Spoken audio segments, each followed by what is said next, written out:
सोनागाची की रातें part 46। Martha तेज तेज कदमों से बढ़ी और नजमी को बाजू से पकड़कर तकरीबन घसीटते हुए पीछे ले आई। इतने में दरख्तों में से पिस्तौल के फायर की आवाज आई। फिर शेरे की चीख बुलंद हुई। भलवा, मर्था और दूसरे लोग भागकर इधर गए। नजमी वहीं खड़ी थी। उसे शेरे की चीख की आवाज से कोई दिलचस्पी नहीं थी। उन्होंने देखा शेरा जमीन पर अपनी पिंडली को दोनों हाथों से दबाए पड़ा करहा रहा है और उसके सामने एक काला स्याह नाग फन उठाए फनकारे मार रहा था। लोगों ने सांप पर पत्थर और लाठियां बरसाना शुरू कर दी।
ये अपना ही आदमी है।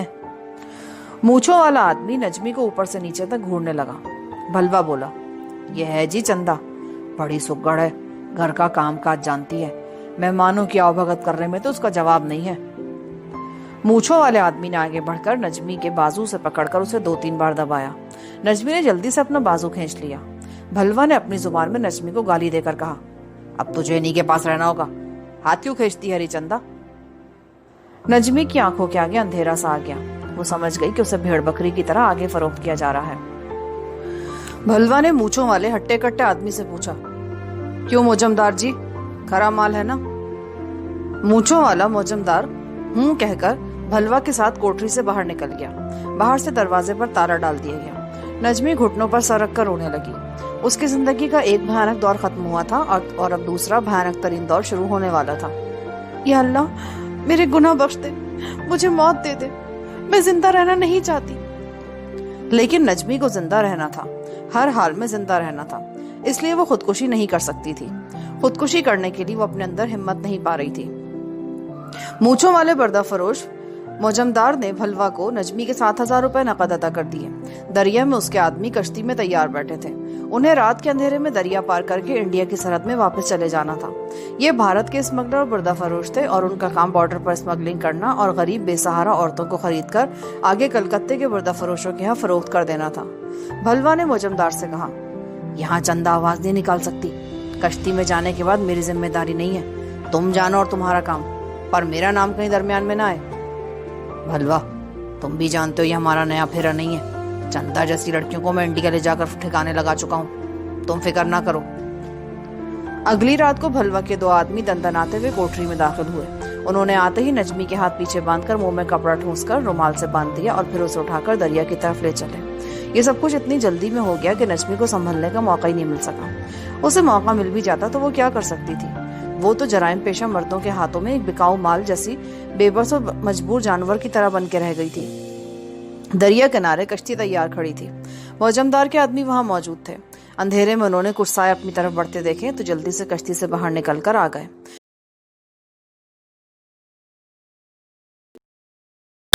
जमदार ने खंजर निकालकर नजमी की गर्दन पर रखा। ज्यादा हाथ पांव चलाने की कोशिश की ना तो गर्दन पर छुरी फेर दूंगा। मैं कई लड़कियों को इसी तरह कत्ल करके उनकी लाशें दरिया में फेंक चुका हूं। नजमी डर गई। उसके ऊपर धान के रेशे डाल दिए गए। कश्ती दरिया में चल पड़ी।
उसके बाद नजमी और आदमियों को साथ लिया और जंगल में एक दुश्वार गुजार रास्ते पर चल पड़ा।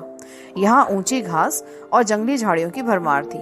1 घंटे तक ये लोग जंगल में चलने के बाद एक नदी के किनारे आ गए। यहाँ एक कश्ती मौजूद थी। अब नदी में कश्ती पर सफर शुरू हो गया। ये नदी जंगल के मुख्तलिफ मोड़ मुड़ती एक खुले मैदान में निकल आई। अंधेरी रात में सितारों की रोशनी नाकाफी थी, मगर उन लोगों को अपने रास्ते का पूरा इल्म था। आगे बॉर्डर करीब था। उन्होंने एक बरसाती नाले में से गुजरकर बॉर्डर क्रॉस कर लिया। हली के छोटा सा गांव उनकी बाएं जानिब रह गया। यहाँ उन्हें इंडियन बॉर्डर फोर्स के 2 सिपाहियों को 500 रुपए और एक ट्रांजिस्टर रिश्वत के तौर पर देना पड़ा और वो भारत की सरजमीन में दाखिल हो गए। थकावट के मारे नजमी का बुरा हाल हो रहा था। इंडिया का बॉर्डर क्रॉस करने के बाद मौजमदार ने अपने परपुर्जे निकाल लिए। उस जगह उनका एक ठिकाना था जहां उन्होंने रात का बाकी हिस्सा बसर करना था। नजमी का एक पांव चारपाई के साथ बांध दिया गया।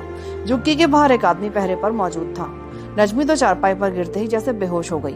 होश में आई तो उस कोठरी में खूब अंधेरा था। पहले तो उसे कुछ पता नहीं चला कि वो कहाँ पर है। आहिस्ता आहिस्ता अपने हवासों में वो वापस आ गई। उसके कानों में 2 आदमियों के बातें करने की आवाज आ रही थी। वो चारपाई पर उठकर बैठ गई। उसका एक पांव चारपाई की पाइती के साथ बंधा हुआ था। नजमी को इल्म हो चुका था कि वो मौजमदार और उसके जराइम पेशा साथियों के हमरा बॉर्डर क्रॉस करके भारत में आ गई है। वो गैर कानूनी तौर पर इंडिया में दाखिल हुई है और ये बदमाश या तो उसे किसी दूसरे के हाथ आगे बेच देगा या उसे गुनाह की जिंदगी बसर करने पर मजबूर करेगा। नजमी गुनाह की इस अथाह दलदल में गिरने से पहले वहां से फरार होने की एक आखिरी कोशिश जरूर करना चाहती थी। अगरचे वो कभी इंडिया नहीं आई थी, मगर वो एक पढ़ी लिखी लड़की थी। उसे मालूम था कि अगर वो भारत के किसी बड़े शहर में पाकिस्तान के कौंसिल खाने या सिफारत खाने में किसी तरह पहुंचने में कामयाब हो जाए तो उसके भयानक मसाइब का खात्मा हो सकता है।